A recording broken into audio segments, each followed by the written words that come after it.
Maj-Britt, du er lærer på udskolingen her på Molskolen, og du har været med til at lave det her nye forslag til, hvordan eleverne skal møde ind til en anderledes skoledag fra næste skoleår. Kan du prøve at forklare lidt om det skema, du står ved der, og hvad der egentlig har været jeres motivation for at lave den her anderledes skoledag? Ja, det kan jeg i hvert fald. Altså, hvis vi starter med motivationen, så kan man sige, at det står i folkeskoleloven, at eleverne de skal inddrages i forhold til deres undervisning. Og det har vi faktisk haft et ønske om at gøre i en højere grad, end vi måske gør i dag. Det er det ene punkt. Det andet punkt er, at det er også noget, vi har tænkt over at møde ind til en lidt mere overskuelig dag. En dag, hvor der er tid til fordybelse, men også hvor man ikke har 27 skift som elev, for det kan faktisk være rigtig svært at overskue. Så vi har været i gang med et skema og et indhold, som går på at skabe nogle fagblokke i løbet af dagen. Så det vil sige, at man har faktisk kun 3 fag i løbet af en dag.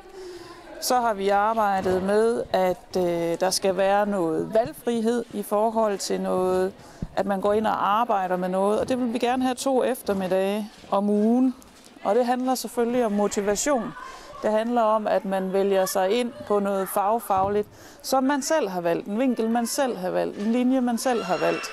Så det kan for eksempel være, hvis man er meget naturvidenskabeligt interesseret, hvad vi har en del elever herude, der er, jamen så har man 2 eftermiddage om ugen, hvor undervisningen er tilrettelagt ud fra at nørde ned i det på den ene side, og på den anden side også tilrettelagt ud efter at øve sig i noget projektarbejde, en projektform, som helt sikkert er det, ungdomsuddannelserne efterspørger. Det kan også være, at man er helt anderledes skruet sammen, så det er lige rigeligt med at sidde med alle de faglige bøger, men at man måske sigter på en erhvervsuddannelse. Og derfor vil det helt sikkert også, vi har mange elever, som vælger en værkstedslinje, hvor fokus vil være at arbejde i forhold til HTX og EUX og EUD-uddannelserne, hvor man udvikler et projekt fra start til slut, følger det og selvfølgelig også i en eller anden omfang bygger sig et projekt. Så det har været tankerne, at vi 2 eftermiddage om ugen har noget, hvor man gerne skulle motiveres, og det skulle også gerne smitte, det ved man fra forskning, at det smitter af på resten af undervisningen, at man er motiveret og selvdrevet på en eller anden måde. Så har vi selvfølgelig stadigvæk vores fagdag hver onsdag, hvor skemaet det skifter fra uge til uge, og hver 3. 4. uge, der er det valgfagene, der ligger her. Det har vi stor succes med allerede nu, at eleverne møder ind til en hel dag med den samme undervisning. Fordi det giver nogle helt andre muligheder for at komme ud af huset, komme ud i naturen, komme ud og se noget, eller simpelthen bare fordybe sig i et eller andet.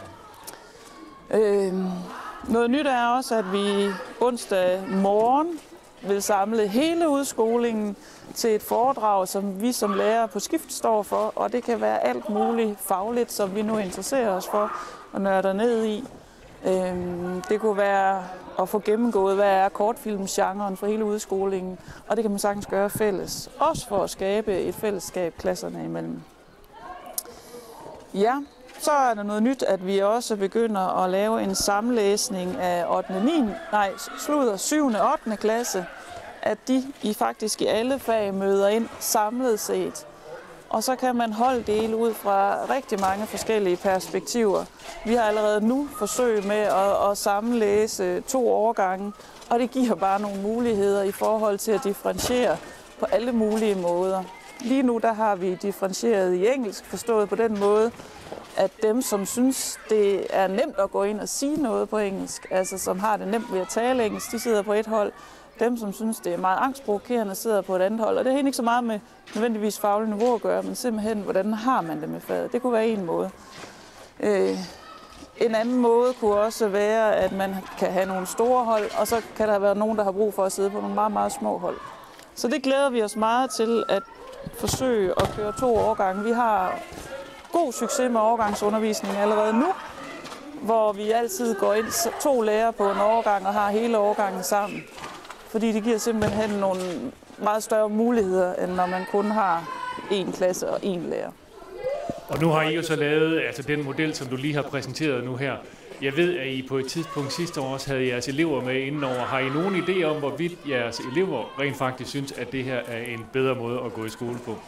Jamen det er vi slet... Ja, det er et ønske. Dels det der med, at man ikke har så mange skift. Det er et stort ønske, fordi det er for nogle elever meget udfordrende, at man konstant skifter.